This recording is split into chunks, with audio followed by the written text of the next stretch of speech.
Okay students, good evening. चलिए देखिए,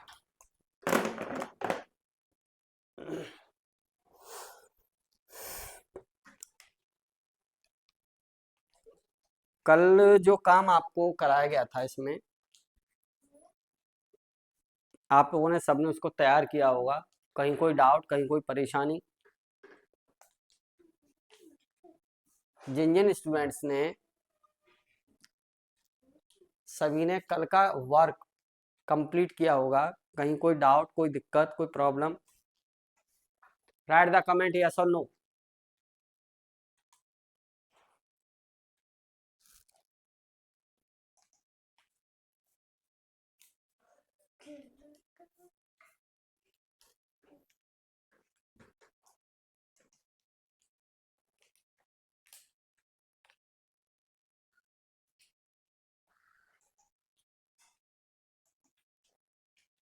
no sir, okay, ठीक है बेटी। देखिए, थ्योरम करते रहिएगा जरा सीरियसली, ऐसे ही है ना।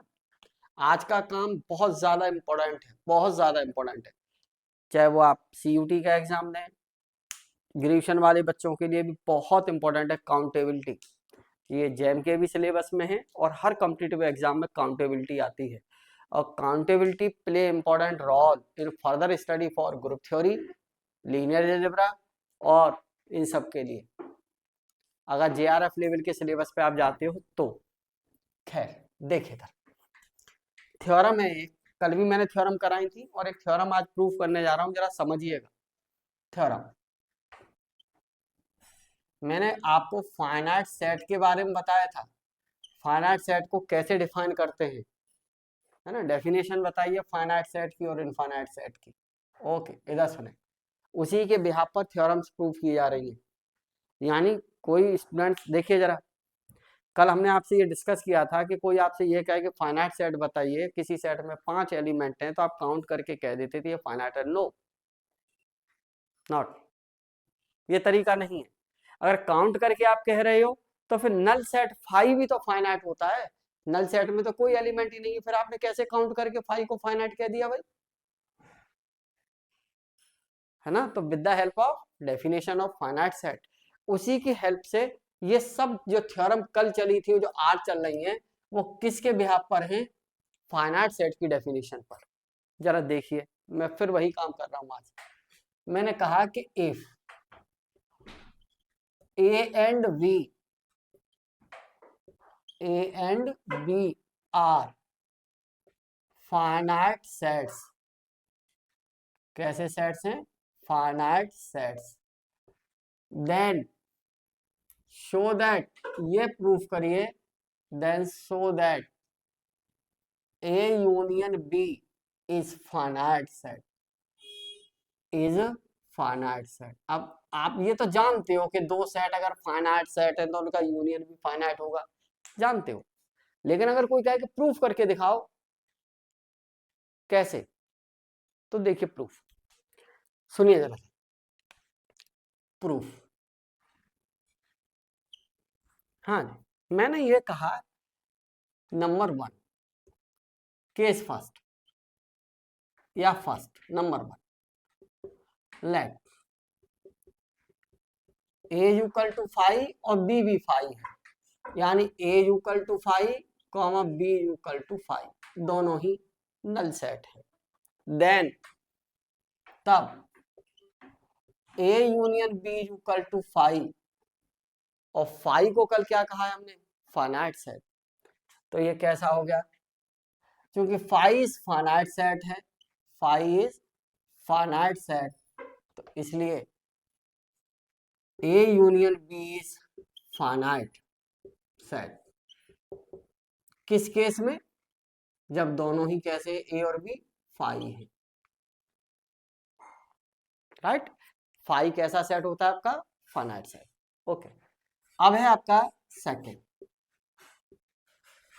सेकंड में मैं ये कहने जा रहा हूं कि इफ ए इक्वल टू 5 और बी इक्वल टू 5, राइट, इन दोनों में से कोई एक ही है नल सेट, दोनों नहीं है एक साथ, दोनों तो ऊपर हो गए, है ना। अब जैसे मान लीजिए, सपोज करिए कि ए सेट फाई है, यानी नल सेट है, नल सेट। आप लोग बहुत बड़ी क्लास में हो, एक बात कर लेता हूं आप लोगों से छोटी सी। ये नेचुरल नंबर का सेट हमारे यहाँ ये होता है नेचुरल नंबर का सेट, लेकिन जर्मनी इंटीजर्स की जो खोजबीन की थी वो जर्मन में हुई थी, इसीलिए एक वर्ड है ये जालान, इंटीजर के सेट को इससे रिप्रेजेंट किया जाता है।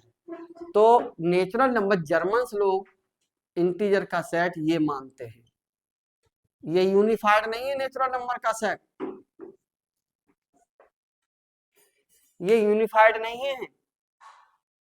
जर्मन जर्मनी में नेचुरल नंबर का सेट नॉन नेगेटिव इंटीजर्स माना गया, वो इसको लेते हैं, है ना।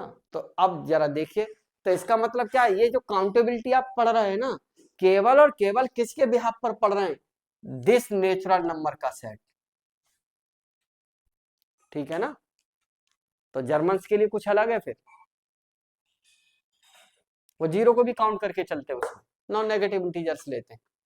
खैर, अब अगर a इक्वल टू 5 है और b नॉट इक्वल टू 5, मान लिया ऐसा, तो अगर b 5 नहीं है तो b में कुछ तो एलिमेंट होंगे, 1 2 3, कुछ भी 5 नहीं है। तो अब कोई ये कहे कि a यूनियन b बताओ, तो क्या आ जाएगा यार, 5 है तो b तो आ जाएगा। तो मैं क्या लिख रहा हूं यहां से, then a union b, a union b, either या तो a होगा, आइदर a और b, ये डिपेंड करेगा कि आपने अगर a को 5 लिया है तो b के बराबर आ जाएगा, और a को 5 नहीं लिया है, b को 5 लिया है तो b के आ जाएगा। तो हमने तो दोनों बातें लिख दी एक साथ करके, है ना। और देखिए जरा, बट क्या है, अब a यूनियन b चाहे तो a आए या फिर b आए, लेकिन a और b तो दोनों फाइनाइट है ना, a और b दोनों कैसे हैं आपके, फाइनाइट है। जब a और b दोनों फाइनाइट है तो बोथ ऑफ विच फाइनाइट, दोनों ही कैसे हैं, फाइनाइट है, कॉमा। तो इसलिए a union b is finite, a union b is finite. लेकिन थर्ड केस, ये इंटरेस्टिंग, थर्ड केस क्या, हमने ये कह दिया कि if a is not equal to 5 और b is not equal to 5, दोनों ही 5 नहीं है, ठीक है। अब यहां से दो पॉसिबिलिटी हो सकती है, अगर ये दोनों ही 5 नहीं है तो एक बात ये हो जाए कि दोनों का इंटरसेक्शन, जैसे मान लीजिए सेट ए में एलिमेंट है 1 2 3 और सेट बी में एलिमेंट है 4 5 6 7, तो दोनों का इंटरसेक्शन क्या है, 5 है ना, दोनों का इंटरसेक्शन क्या है, 5 है, ठीक। तो मैंने क्या किया कि अगर दोनों ही नॉट इक्वल टू 5 हैं, तब इस केस में आप ये कंसीडर कर लीजिए नॉट इक्वल टू 5, ठीक है। And a comma b are finite set, कैसे सेट है, finite set, then there exist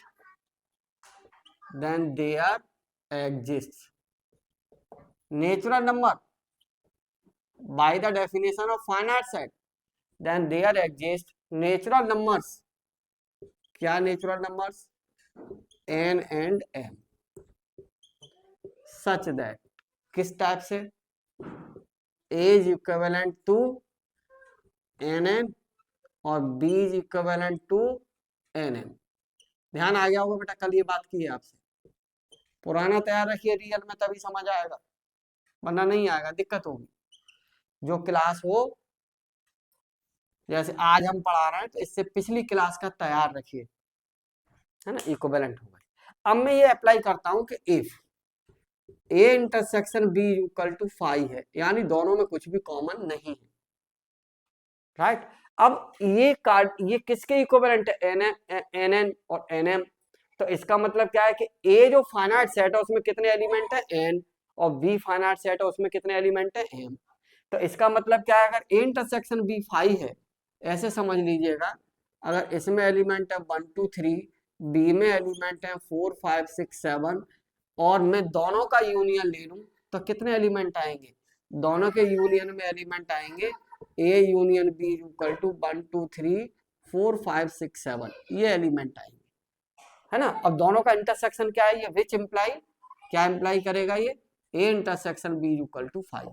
तो ये केस ले लिया मैंने कि अगर A intersection B equal to 5 है तो then A union B has कितने element, has N plus m elements.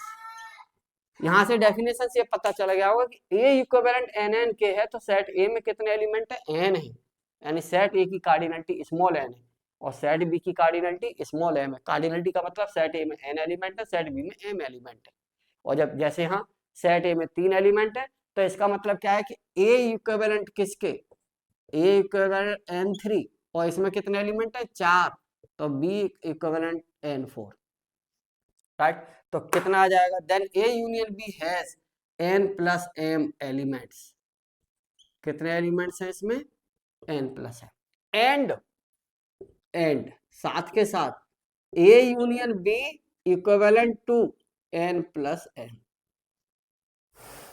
इसलिए A union B is finite set. अब आगे बढ़ते हैं, फाइनाइट सेट, लेकिन अब ऐसा हो कि इफ मान लीजिए ए इंटरसेक्शन बी 5 के इक्वल नहीं है, अगर 5 के इक्वल नहीं है तो ए इंटरसेक्शन में कुछ तो आएंगे एलिमेंट, है ना, कुछ एलिमेंट आएंगे। तो मैंने क्या, अच्छा कैसे आएंगे वो भी सुन लो। सपोज करो मैंने बी में एलिमेंट, ये तो एक्सप्लेनेशन दे दिया है और लिख दिया 3 4 5 6 मान लो, तो ए इंटरसेक्शन बी में कितना आया, 3, ये एलिमेंट यहाँ भी और यहाँ भी है। तो मैंने कह दिया नॉट इक्वल टू 5, तो कुछ तो आएगा, जो कुछ आएगा उसको मैंने मान लिया। Then there exist, then there exist a natural number, a natural number, then there exists a natural number k less than equal to minimum of n comma m।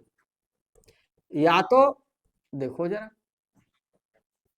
अरे आप चेक करो ना, अब ये 3 है तो यहां पर इसमें n की वैल्यू इसके कितने के लिए, a is equivalent to n3 और b is equivalent to n4, तो n बराबर 3 है और n बराबर 4 है। तो मिनिमम, लेस देन का भी सिंबल है, किसका सिंबल है, लेस देन। तो इंटरसेक्शन में कितना एलिमेंट आ रहा है, ओनली 1, इंटरसेक्शन में केवल एक ही एलिमेंट आया 3, राइट। तो k बराबर कितना हो गया यहाँ 1, एक ही एलिमेंट है ना, तो ये किसके इक्विवेलेंट होगा बताइए, a intersection b equivalent to n1। तो k की वैल्यू कितनी हो गई 1, और 1 क्या क्या है, लेस देन इक्वल का सिंबल है, तो 1 और किससे मिनिमम, इसका मतलब 3 और 4 का भी अगर मिनिमम 3 ले लूं तो 3 से भी छोटा है ना 1, करेक्ट है, करेक्ट है भाई। और क्या हो जाए, मान लो कि सपोज करो ये 1 2 3 तीनों एलिमेंट यहाँ होते तो कॉमन क्या आ जाता, 3 एलिमेंट आते, और 3 एलिमेंट आते तो k की वैल्यू कितनी हो गई 3, तो मिनिमम हो जाता 3 के, राइट। इसका मतलब क्या है, then there exist a natural number k minimum n comma m such that क्या, a इंटरसेक्शन b, ये किसके एलिमेंट कॉमन है, a इंटरसेक्शन b के हैं, तो ये कितना आ जाएगा, इक्विवेलेंट टू n के, इक्विवेलेंट टू n के। देयरफॉर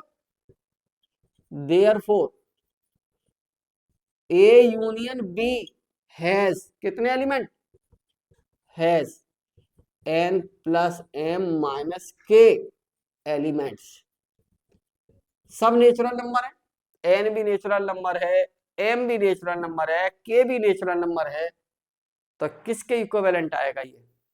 और के ऑलरेडी छोटा है यहाँ एन और एम से, तो ये मत देखना कि एन प्लस एम में से के घटा दिया तो नेगेटिव नंबर तो आने का सवाल ही नहीं उठता यहाँ पर। क्लास लैक हो गई भाई।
बताइए बेटा जरा देखना, वाईफाई का नेटवर्क का इशू हुआ है, जरा बताइए अब सही है ना?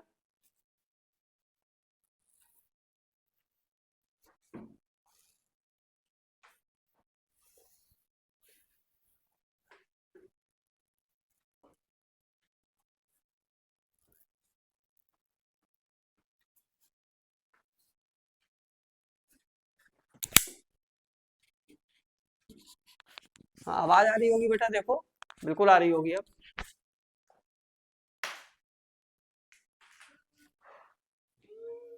ठीक, ओके। बेटा दो दो वाईफाई लगवा रखे हैं। अब कभी कभार थोड़ा सा हो जाता है, कोई नहीं है ना, पैनिक ना हुआ करो। अगर कहीं एक आध मिनट का इशू होता है तो कोई दिक्कत वाली बात नहीं है, होता ही है तो कभी कभार, रेगुलर नहीं होगा। चलिए ठीक, ओके, देखे। तो A union B has N plus M minus K elements, मैं वहीं से रिपीट कर रहा हूं, है ना। तो जब ये एलिमेंट है तो इसका मतलब क्या है, देन तब ए यूनियन बी इक्विवेलेंट होगा किसके, N, N plus M minus K. इसका मतलब क्या है, इसलिए A union B is finite set, theorem complete, finite set, right. चलिए, इसके बाद आपकी कुछ डेफिनेशंस आती है, काउंटेबिलिटी पर आते हैं, इनका हम यूज होगा हमारे रिजल्ट्स का जो हमने कल से अब तक प्रूव किए हैं, राइट। काउंटेबिलिटी में हम ये लगाएंगे, ओके। देखिए जरा क्या है काउंटेबिलिटी में। अब है डिनोमिनेबल सेट, डिनोमिनेबल या इनोमिनेबल एक ही बात होती है। रीमन का काम कंप्लीट कर रहे हो ना, हर हालत में रीमन का काम सेकंड यूनिट का कंटिन्यू कर दीजिए। यूट्यूब चैनल पर मैं कंटिन्यू दे रहा हूँ इसको, सिर्फ आप लोगों की वजह से दे रहा हूँ, टाइम बच जाए और अगर आपका रीमन कंप्लीट पूरा कवर हो जाए। मैं इसी वजह से दे रहा हूँ बेटा उसको पब्लिक करके आपको। रीमन का काम कंप्लीट रखिएगा, तुरंत मैं सेकंड यूनिट पे आ रहा हूँ मंडे से या ट्यूसडे से। ठीक है, मंडे से आ जाऊंगा सेकंड यूनिट पे। सेकंड यूनिट अगर 3-4 दिन में ही खत्म कर दूंगा, मैक्सिमम 5 दिन। रीमन का काम कर लीजिएगा बस, तब तक ये यूनिट चल रही है आपकी। देखिए सर, डिनोमिनेबल सेट या इनोमिनेबल एक ही बात होती है। डिनोमिनेबल या फिर इनोमिनेबल एक ही बात है। डिनोमिनेबल कहिए या इनोमिनेबल एक ही बात है, अलग अलग वर्ड नहीं है। और इनोमिनेबल, डिनोमिनेबल और फिर enumerable set. A set is set to be denumerable या फिर इनोमिनेबल अगर वो इक्विवेलेंट किसके हो जाए, एन के। तो देखिए, ए सेट ए इज डिनोमिनेबल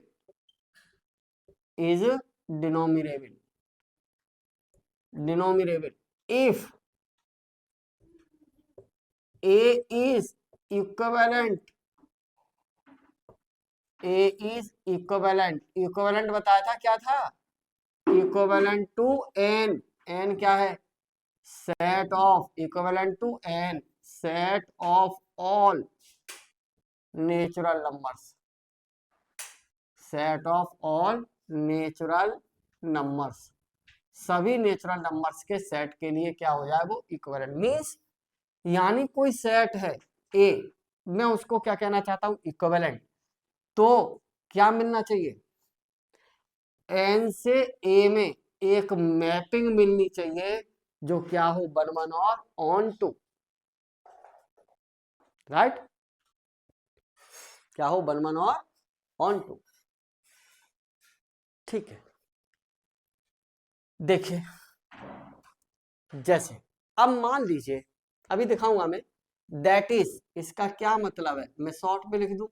ये सिंबल था इक्विवेलेंट का, ए इज इक्विवेलेंट टू एन। अगर ऐसा है तो वो डिनोमिनेबल होगा या फिर इनोमिनेबल।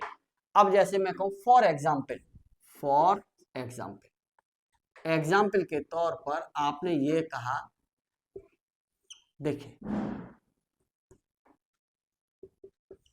क्या है जरा, फाइनाइट सेट की कंडीशन हटा दी। अब फाइनाइट सेट में क्या होता था कि ए इक्विवेलेंट टू किसके हो, एनएम के हो, है ना। एनएम का मतलब क्या था कि अगर मान लीजिए फर्स्ट नेचुरल नंबर मैंने 1 2 3 एम ले लिए, ठीक है, तो ए इक्विवेलेंट है का मतलब मैपिंग क्या आएगी जरा देखो। मैपिंग अगर ए इक्विवेलेंट है तो मैपिंग क्या कहता हूं, एन टू ए मैपिंग। अब मैं यहां मैपिंग क्या कहूंगा, यहाँ इसके लिए एनएम टू ए। अब मैंने क्या किया, इसमें एनएम 1 2 3 4 5 ये एलिमेंट है, सपोज करिए एम बराबर 5 है ना, 4 5। तो अब इसमें एलिमेंट कितने आएंगे सेट ए में, A1 A2 A3 A4 A5। और इस फंक्शन की मैपिंग में ऐसी दिखा दूं, क्या 1 1 ऑन 2 नहीं होगी। तो इस वजह से कैसा हो गया था, फाइनाइट सेट, बता चुका हूं कल। मैं यहां वापस आता हूं, जरा सुनना। मैं ए इक्विवेलेंट एन के कहना चाहता हूं, तो मैंने क्या किया, मान लिया लेट सेट ए में एलिमेंट है A1 A2 A3 dot dot, ऐसे ही छोड़ दिया, राइट। अब consider a mapping, consider a mapping. मैंने एक मैपिंग ये ले ली, मैपिंग या फंक्शन, और वो मैपिंग क्या है, F such that N to A such that, क्या लिख दूं बताओ, F of K equal to A suffix में K for all K belongs to N. क्या ये मैपिंग 1 1 और ऑन टू नहीं है, है।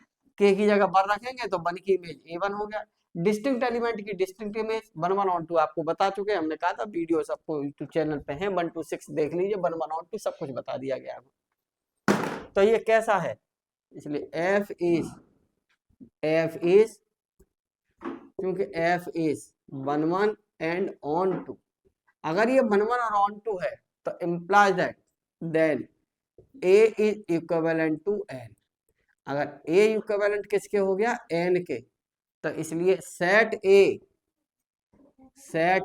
Is denumerable, set A is denumerable या फिर इनोमिनेबल, राइट। अब बात आती है काउंटेबल सेट, है ना, वो सेट सभी काउंटेबल होते हैं, वो या तो वो सेट कैसा हो, फाइनाइट, या फिर क्या हो, वो डिनोमिनेबल हो।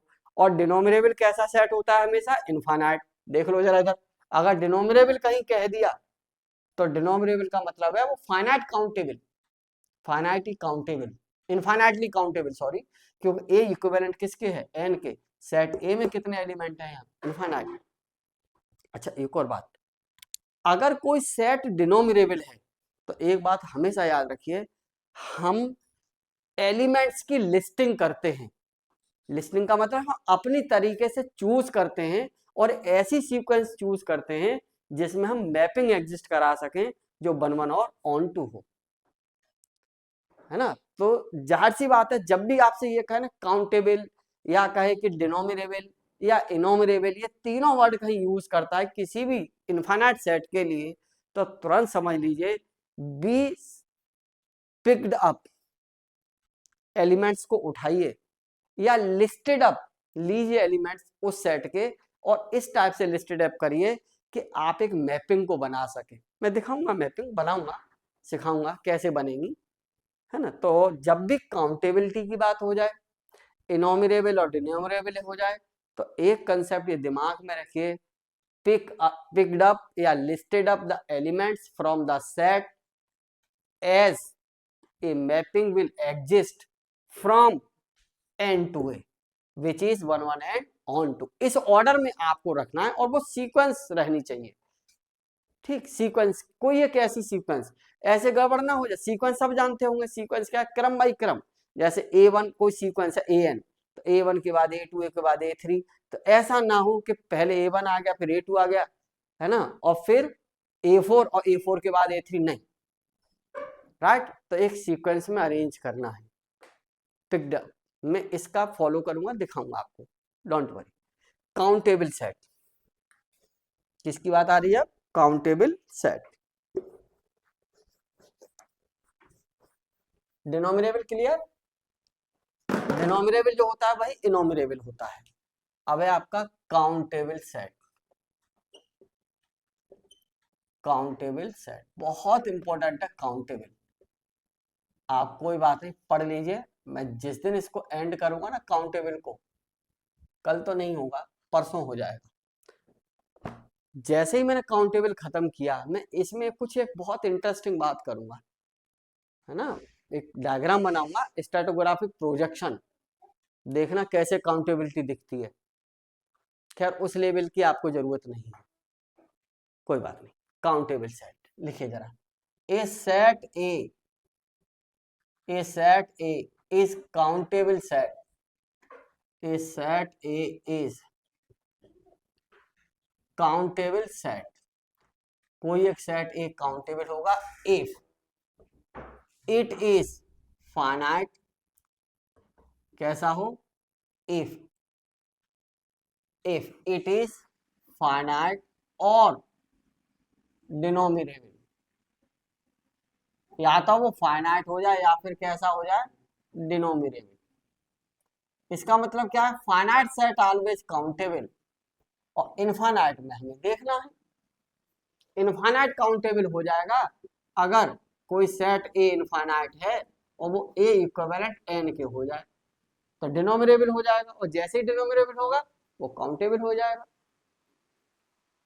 राइट। तो a set A is countable set if it is finite और डिनोमिनेबल। और करके लिखना डेफिनेशन, और ऐसे ज्यादा A, set A is countable. A set A is countable set if either, ये कहिए, A set A is countable set either A बराबर 5 हो गया फाइनाइट, और A equivalent to N, A equivalent to N, right. Finite, 5 भी finite set होता है। अब वो आइदर इज, देखो भाई ये भी फाइनाइट होता है NM, है ना, तो यहाँ पे एक वर्ड यूज करो, either A is finite, either A is finite और A इक्विवेलेंट टू N, ये लिखो, ये ज्यादा बेहतर है, क्योंकि हमेशा 5 फाइनाइट नहीं होता। A इक्विवेलेंट अगर NM हो जाए, ये NM हो जाए A इक्विवेलेंट, तो ये भी फाइनाइट होता है। तो ये वर्ड लिखिए फाइनाइट, या तो ये हो A फाइनाइट हो या फिर A इक्विवेलेंट N के हो, तो वो सेट कैसा होगा, काउंटेबल होगा, है ना। अब जैसे मैं कहूँ फॉर एग्जाम्पल, अभी जो मैंने एग्जाम्पल दिया था, बतौर एग्जाम्पल अभी अभी दिया है जस्ट, नेचुरल नंबर का सेट काउंटेबल, जैसे मैंने लिख दिया लेट ए सेट लिख दिया, अभी अभी तो बताया था इसको, just A1 A2 A3 dot dot ऐसे ही छोड़ दो, ठीक। तो यहाँ पे क्या है, क्योंकि A is equivalent to N हो तो गया, अभी अभी तो बताइए जस्ट पीछे, ठीक। तो ये बताया था, इसका मतलब क्या था, इसलिए A इज डिनोमिनेबल, जो डिनोमिनेबल होता है वो कैसा होता है, A इज डिनोमिनेबल, इसलिए A is countable set, A is countable set. तो नेचुरल नंबर का सेट भी कैसा है, काउंटेबल है। और यस, नेचुरल नंबर का सेट कैसा, काउंटेबल यार। मान लो A बराबर किसी ने N ही ले लिया, और N में क्या एलिमेंट लेगा वो, 1 2 3 डॉट डॉट, तो क्या आ जाएगा बताओ, A is equal to N equivalent to N, तो N कैसा है, इसलिए N is denumerable, natural number का सेट कैसा हो गया, डिनोमिनेबल, और अगर ये डिनोमिनेबल है तो कैसा, नेचुरल नंबर का सेट N इज डिनोमिनेबल, डिनोमिनेबल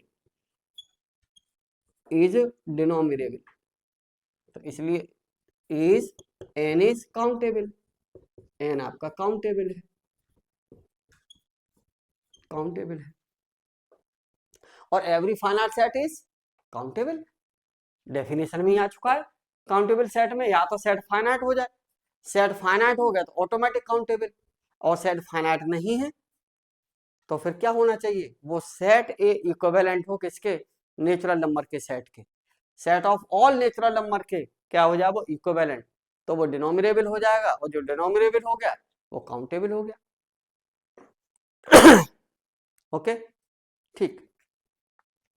अब सुने, अभी तो हम जाएंगे कि रियल नंबर का सेट काउंटेबल है कि नहीं, उसका कोई इंटरवल काउंटेबल है कि नहीं, है ना, रियल नंबर के सेट का ये बात करेंगे। मैं बता ही देता हूँ, रियल नंबर का सेट नॉट काउंटेबल, उसका कोई भी क्लोज और open interval not countable, close interval not countable, open interval not countable, race number का सेट काउंटेबल, और इंटीजर का सेट काउंटेबल। करूंगा ये प्रूफ, सब दिखाऊंगा आपको, एक बार आपको समझ में आ गए नहीं, फिर तो डायरेक्ट आंसर बताओगे, ये वाला सेट ये है, ये वाला सेट ये है, और ये वाला सेट ये है। अब मैं पहले समझाऊं या फिर स्टेटमेंट्स, लेकिन प्रूफ आ सकते हैं, है ना, जैसे थ्योरम है, ये सब हमने आपको करा दी थ्योरम। हाँ, अब थ्योरम ये है, show that every subset of a countable set is countable. हमने क्या कहा है आपसे अभी, नेचुरल नंबर का सेट कैसा है, काउंटेबल, और नेचुरल नंबर के सेट के कोई से भी सबसेट लिखिए वो सब कैसे होंगे, काउंटेबल। तो थ्योरम आ जाती है, theorem, theorem every subset, every subset, every subset of a countable set, every subset of a countable set is countable.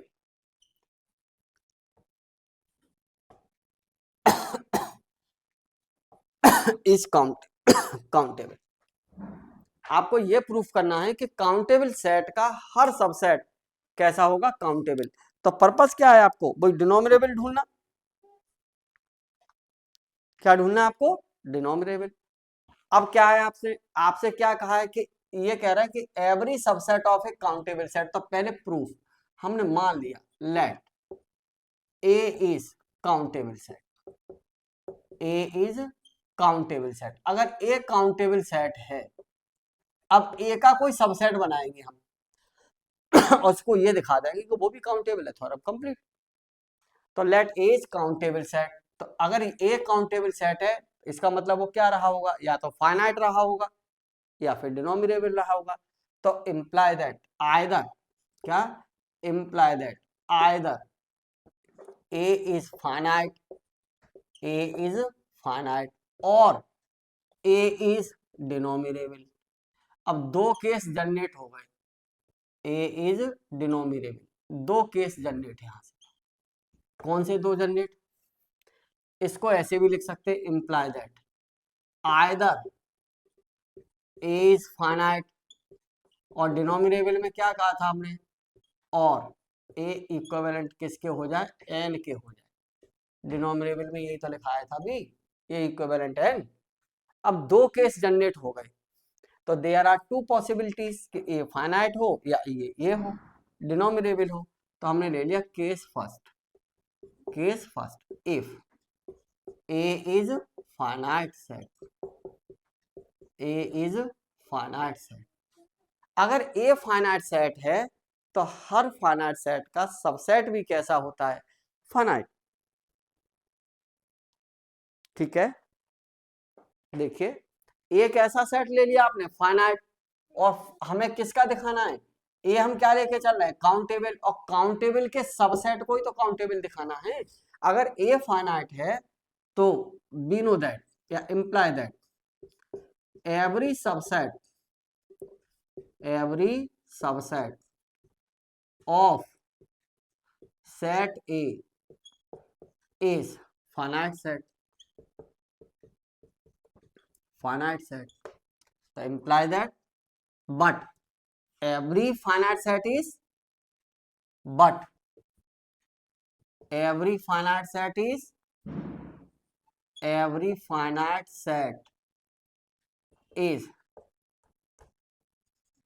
countable by the definition. So imply that every subset of countable finite set,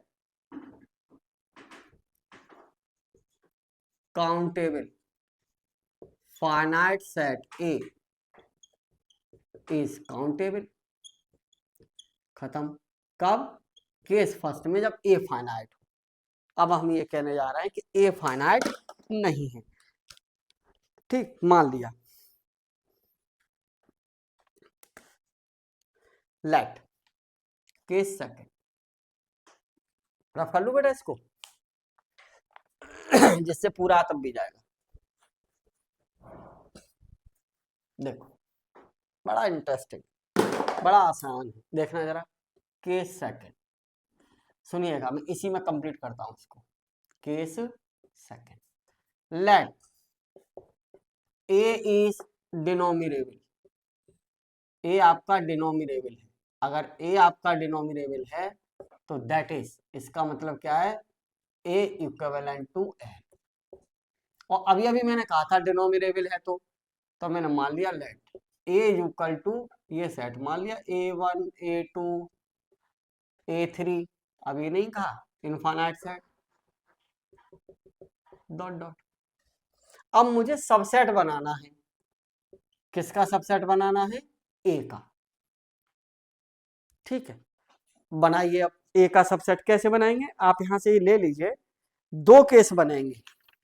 दो case में क्या बनेंगे, कि जो मैं B set ले रहा हूं, मैंने मान लिया लेट बी सबसेट है किसका, ए का, then there are two possibilities, then there are two possibilities, दो पॉसिबिलिटीज है।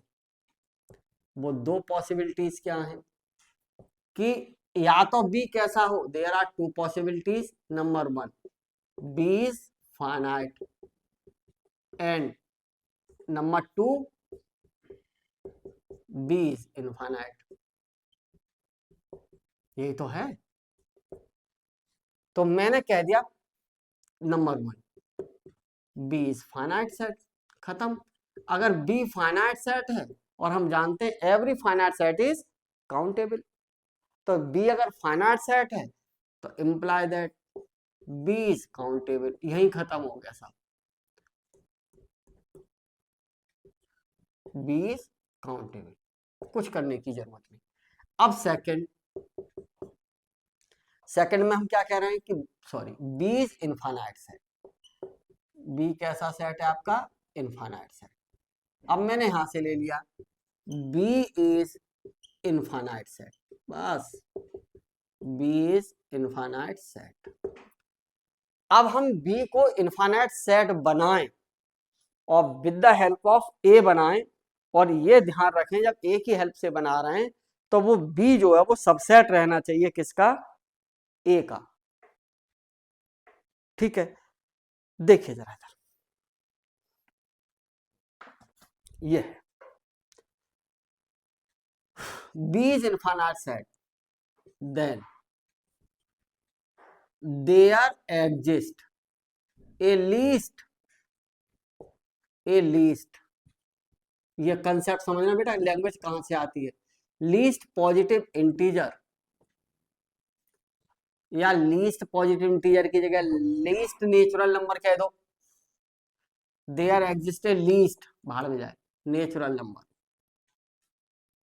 Natural number n1 such that क्या, सच दैट ये b इक्वल टू, मैंने लिख दिया an1, क्या ये पॉसिबल है, और ये तो फाइनाइट हो गया, सच दैट तो क्या, एज n1, क्योंकि b इज इनफाइनाइट, b कैसा सेट है, इनफाइनाइट है, तो क्या रहेगा यहाँ, b इज इनफाइनाइट सेट, तो imply that b is not equal to set an1, इसके बराबर नहीं होगा। अब ये इसके बराबर नहीं होगा तो फिर एक और एलिमेंट जनरेट होगा, क्या, इंप्लाई दैट देयर एग्जिस्ट एक और, अब लीस्ट क्या कहा था आपने, लीस्ट नेचुरल नंबर, तो इसके लिए भी आप लैंग्वेज ये यूज करिएगा, least natural number, condition apply करना पड़ेगा, there exist a least natural number, गौर करना क्या, least natural number n2 such that n2 is greater than n1, right, comma, क्या, b कैसा सेट है, b इज इनफाइनाइट, लेके चले ना हम यहाँ से, b इनफाइनाइट सेट है सेकंड में, b इज इनफाइनाइट सेट, तो फिर क्या नहीं होगा, इनफाइनाइट सेट, तो इंप्लाई दैट कोई बात फिर कि b is not equal to an1 comma an2, इसके भी बराबर नहीं होगा वरना फाइनाइट हो जाएगा। फिर वही सेम कंडीशन, इंप्लाई दैट, फिर क्या लिखेंगे, there exist a least natural number, फिर लीस्ट नेचुरल नंबर लिख लो साहब, क्या लिखेंगे वो लीस्ट नेचुरल नंबर, बताओ, n3 सच दैट क्या, n3 बड़ा होगा n2 से, बड़ा होगा किससे, n1 से, कॉमा, फिर वही कंडीशन, क्योंकि b is infinite set, b कैसा सेट है आपका, infinite, b is infinite set, अगर b इनफाइनाइट सेट है तो imply that B is not equal to किसके, an1 an2 an3, इसके इक्वल नहीं होगा।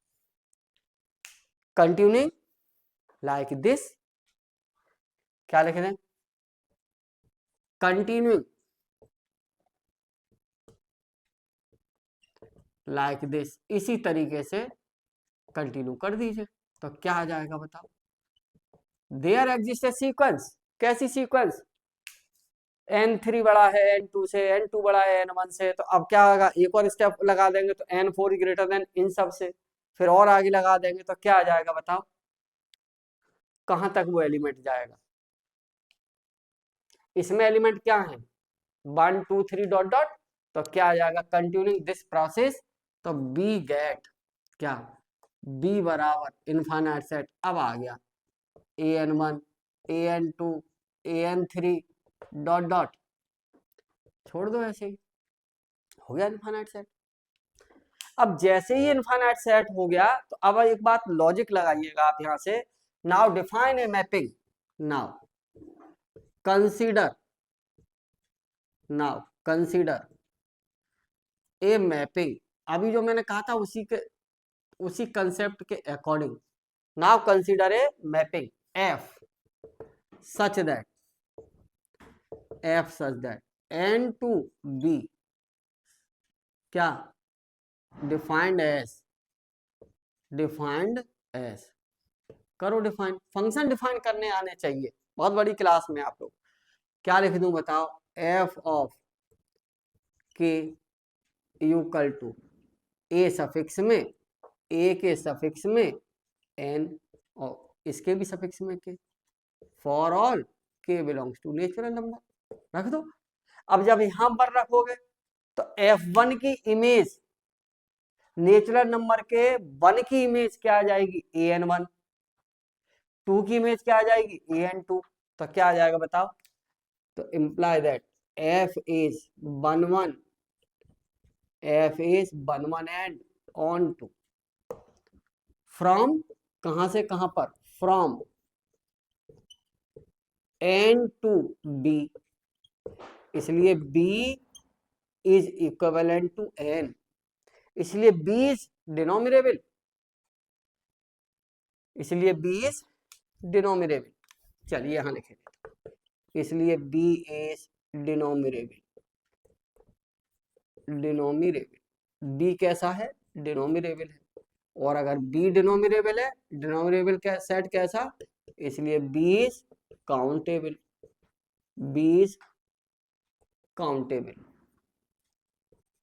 b इज काउंटेबल, किसका सबसेट है b, b सबसेट किसका है, a का, b को कैसा माना मैंने, इनफाइनाइट, तो b is countable set, final, क्या लिख दूं फाइनल, देखो b सबसेट किसका था, a का, अगर b फाइनाइट हो गया तो भी काउंटेबल है, और b कैसा हो गया, इनफाइनाइट, तो भी काउंटेबल है, तो क्या मतलब है यहां से b इज काउंटेबल, और चूंकि b किसका सबसेट है, b subset of a, hence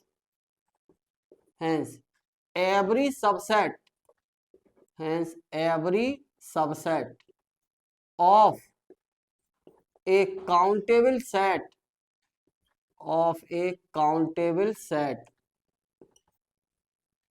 is countable, countable set के जो भी सबसेट पॉसिबल है लिखना, वो सब कैसे होंगे, काउंटेबल होंगे। किसी को कहीं कोई प्रॉब्लम हो, बोर्ड पर अभी लिखा हुआ है, प्लीज बताइए, जरा कमेंट लिखिए, क्लियर है,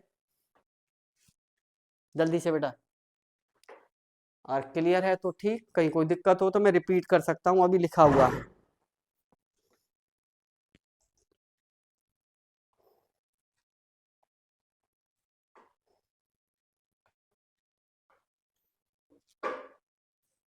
प्लीज कमेंट करके बताइए,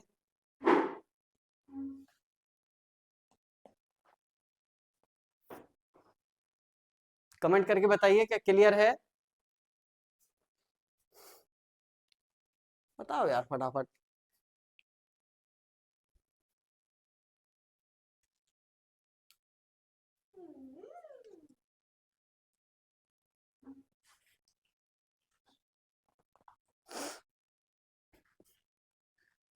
क्लियर, ओके, ठीक है बेटा। समझ लो, अगर ये क्लियर है तो बहुत कुछ काम खत्म होने जाएगा, अब आराम से सब कुछ खत्म हो जाएगा। ठीक है, देखिए जरा इधर, अगर कहीं कोई दो सेट, देखिए मान लीजिए मैं ऐसा कहता हूं,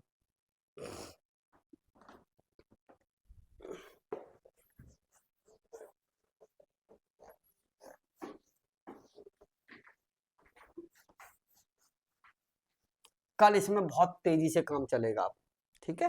फंडामेंटल जो बनाना था वो बन गया इसका काउंटेबिलिटी का, कल फिर कंटिन्यू करते हैं इसको सही से, देखिए जरा। अब मैं ये कह रहा हूं, एक रिमार्क या नोट लिख लो इसके नीचे, नोट एवरी सबसेट, अच्छा डिनोमिनेबल सेट कैसा होता है, काउंटेबल, डिनोमिनेबल सेट कैसा होता है, काउंटेबल। और मैं क्या लिख रहा हूं, every denumerable subset of a denumerable set is denumerable, यानी every subset of a denumerable set is denumerable, या every subset of a countable set is countable. तो every subset, sorry, every subset, every infinite, कौन सा case second में ये जो proof किया है अभी अभी, केस सेकंड इसमें जो किया था पीछे, every infinite set of a denumerable set, of a denumerable set, अरे डिनोमिनेबल है तो ऑटोमेटिक काउंटेबल है, denumerable set is denumerable, is denumerable by, अभी जो प्रूफ किया है पीछे, by case second of previous theorem. और अगर देखो जरा इधर, डिनोमिनेबल कैसा होता है, काउंटेबल, तो every infinite set of a countable set is countable, clear. Number 2, तो यहां और लिख दो, और करके यहां, every infinite subset, infinite subset, every infinite subset of a countable set, of a countable set is countable, is countable, क्योंकि डिनोमिनेबल कैसा होता है, काउंटेबल होता है, ठीक। सेकंड, सेकंड केस ये है कि if A and B, A and B are countable set, A और बी कैसे सेट हैं, काउंटेबल। तो क्या बताया था, तो देखिए जरा इधर, ये ए और बी अगर काउंटेबल सेट हैं तो ए इंटरसेक्शन बी क्या होगा, क्या होगा इंटरसेक्शन बी, दो पॉसिबिलिटी होंगी, या तो फाइव होगा, और फाइव कैसा सेट हो गया, फाइनाइट, और फाइनाइट सेट कैसा, काउंटेबल। तो दो पॉसिबिलिटी होंगी, तो आइदर, क्या लिख दिया मैंने यहां से, आइदर, एक तो ये पॉसिबिलिटी कि A intersection B is equal to 5, और A intersection B is not equal to 5, अभी अभी समझाया था पीछे, थ्योरम कराई थी। अब जरा देखिए, तो अगर A intersection B is equal to 5 है, और 5 कैसा सेट है, फाइनाइट, और फाइनाइट सेट कैसा, काउंटेबल, ठीक है। फर्स्ट, इफ, तो ये फाइनाइट है, तो imply that A intersection B is countable, A intersection B is countable, ठीक है, काउंटेबल हो। लेकिन अब कोई ये कहे कि ए और बी का इंटरसेक्शन 5 नहीं है, अभी मैंने पीछे थ्योरम कराई थी उसमें दोनों केस कंसीडर किए थे कि ए और बी दोनों 5 हो जाएं, तो इंटरसेक्शन भी 5 हो गया, राइट। फिर क्या था, either A is not equal to 5, तो क्या होगा, मान लो अगर ऐसा हो गया कि if A intersection B, A intersection B क्या हो जाए, आइदर 5 और नॉट इक्वल टू 5, और ए और बी दोनों काउंटेबल हैं। तो ए इंटरसेक्शन बी अगर नॉट इक्वल टू 5 है तो क्या होगा, A intersection B contained in A और कंटेन्ड इन बी, या तो ए में होगा या फिर बी में होगा, लिख के देख लो। अरे भाई कोई दो सेट लिख लो, चलो मैंने लिख लिया यार 1 2 3, और बी बराबर क्या लिख दिया मैंने 2 3 4। चलो तो ए इंटरसेक्शन बी कितना आया बताओ, 2 और 3 दोनों में है, ए और बी में। लेकिन अगर मैं इंटरसेक्शन तो दोनों में ही होगा ना, तो किस में होगा, A intersection B contained in A and contained in B.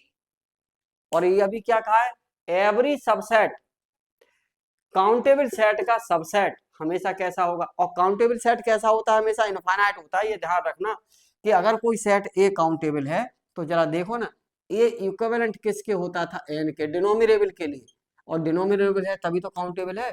तो ए अगर डिनोमिनेबल है तभी तो, अगर काउंटेबल है तो डिनोमिनेबल है, और काउंटेबल सेट डिनोमिनेबल है कि डिनोमिनेटर का मतलब क्या था, ए इक्विवेलेंट किसके, एन के है। तो ए कैसा है, इनफाइनाइट है, राइट। अगर ए इनफाइनाइट है, बी इनफाइनाइट है, क्योंकि ए और बी कैसे सेट है, काउंटेबल है, तो या तो दोनों कैसे होंगे, फाइनाइट होंगे, या फिर कैसे होंगे, इनफाइनाइट। तो फाइनाइट के केस में तो बात खत्म हो गई। क्या कह रहे हैं हम, A intersection B is finite. अगर ए और बी दोनों, सुनिए जरा इधर, मैं क्या कह रहा हूं, A intersection B is finite, A intersection B is finite, खत्म है।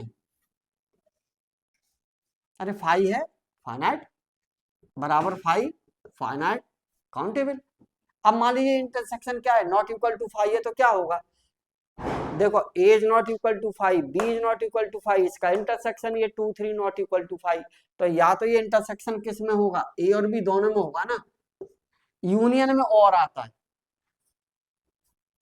इंटरसेक्शन में दोनों में होगा, क्योंकि कॉमन दोनों से आता है ना, क्यों 2 3 दोनों का कॉमन ही तो है सेट का, तो ये ए में भी होगा और बी में भी होगा। तो क्या कह दिया, अब जरा ए और बी कैसे हैं, काउंटेबल है, और काउंटेबल सेट का सबसेट कैसा, काउंटेबल। तो जरा देखिए, imply that A intersection B is countable, clear. Countable set का सबसेट, काउंटेबल सेट का सबसेट भी कैसा, काउंटेबल। ओके बेटा, इतना तैयार करके आइएगा कल क्लास में प्लीज। कल थोड़ा अच्छी बातें होंगी इसमें, कल मेरी कोशिश होगी कि मैं इसको लगभग खत्म ही कर लूं काउंटेबल को, लेकिन होगा नहीं, परसों हो पाएगा तमीज से। ओके, फिर आ जाएगी आर्चिमेडियन प्रॉपर्टी और फिर टोपोलॉजी रियल। चलिए ओके, थैंक यू।